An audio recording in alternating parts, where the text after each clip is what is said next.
Hey everybody, thanks for tuning in again. Woody Bendle here from Next Level Growth Strategies.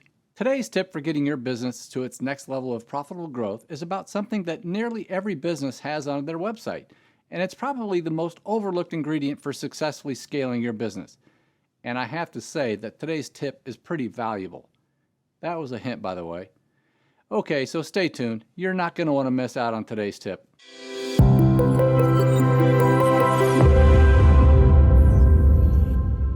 All right, everyone, welcome back. Let's jump right on in. Let me ask you a question to frame all of this up. Have you ever built or considered building a new house? Or have you ever purchased a new home? If you have, you know there are a ton of decisions that go into this. I mean, first, where do I want to live? In the city, in the suburbs, in the country? What school district do I want the kids in? Then there are other things that can be important to us as well, like how energy efficient do I want it to be? Do I want the house to be heavily shaded? How do I feel about cutting down a bunch of trees? Do I want a lot of natural light? Do I want a particular view? What sort of materials do I want it built with? Do I want to use solar energy or geothermal heating and cooling? Do I want the backyard facing a particular direction? I know, right now you're asking yourself what any of this has to do with growing your business. Actually a lot, so stick with me here. Now, each of these things I listed can significantly affect the design and type of home you end up with. It's likely going to affect who you have build this home because some of these decisions require very specialized skills. Some of these decisions might eliminate other options or at least make them extremely difficult, which is code for expensive. And keep in mind, we've not even begun talking about things like the number of bedrooms or bathrooms, how many floors, or the type of flooring, the size of the garage, or the materials you're going to use for your countertops. But let's say that we've decided that we have to have a home in the burbs, in that amazing blue ribbon public school district. The house has to be very energy efficient, we will only use solar power, and it has to have geothermal heating and cooling. And of course, the backyard must look east. Also, we want the whole yard and house to be heavily shaded with lots of large trees, but we're certainly not cutting any of them down.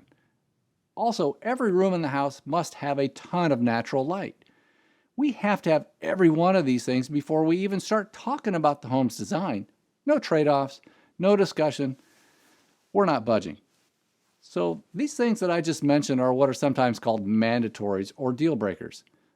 You're starting to connect the dots here, aren't you? Good, because you're right. These things we were just considering are a lot like your company's core values.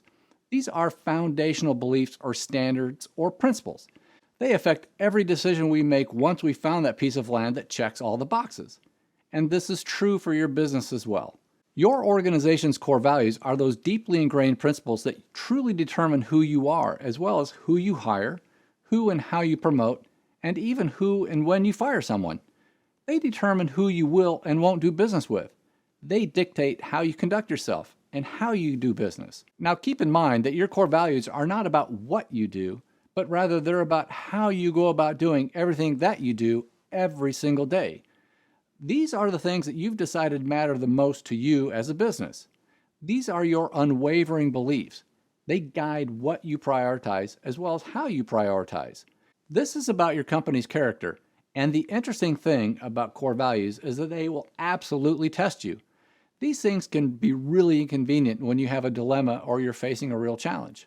They're sort of like the way my attorney friends describe contracts. We all know that contracts are important, and when things are good, you don't really think much about them. But when things start going wrong, that's when you rely on them the most, and you really hope they were written well and in your favor. So your organization's core values really are the foundation of your identity and company's culture. They're the thing that makes you, you. They guide your decisions and actions. They help keep the train on the tracks, and they help you get it back on when it starts coming off the rails. And according to all the big, high-priced consulting firms, companies that live and breathe their core values have the strongest cultures. These organizations also outperform their peers financially, by a lot. So here's our tip. If you're wanting to be an extraordinary organization that people want to work for, that people will work harder for, and more people want to do business with, if you want to scale your business and accelerate growth, make sure you have clearly defined and continually live out your company's core values. Here are some great questions to get you started. What matters to you? I mean, really matters to you most. What do you believe in? I mean, really, really believe in. What are things that you will always do, and what are things that you will never do? Who do you want to surround yourself with? What are they like? Who will you do business with? Who won't you work with? So there you have it. If you are wanting to set your organization apart from your competition, get crystal clear on your core values and walk the talk every day. You will be amazed by what this will do for your business.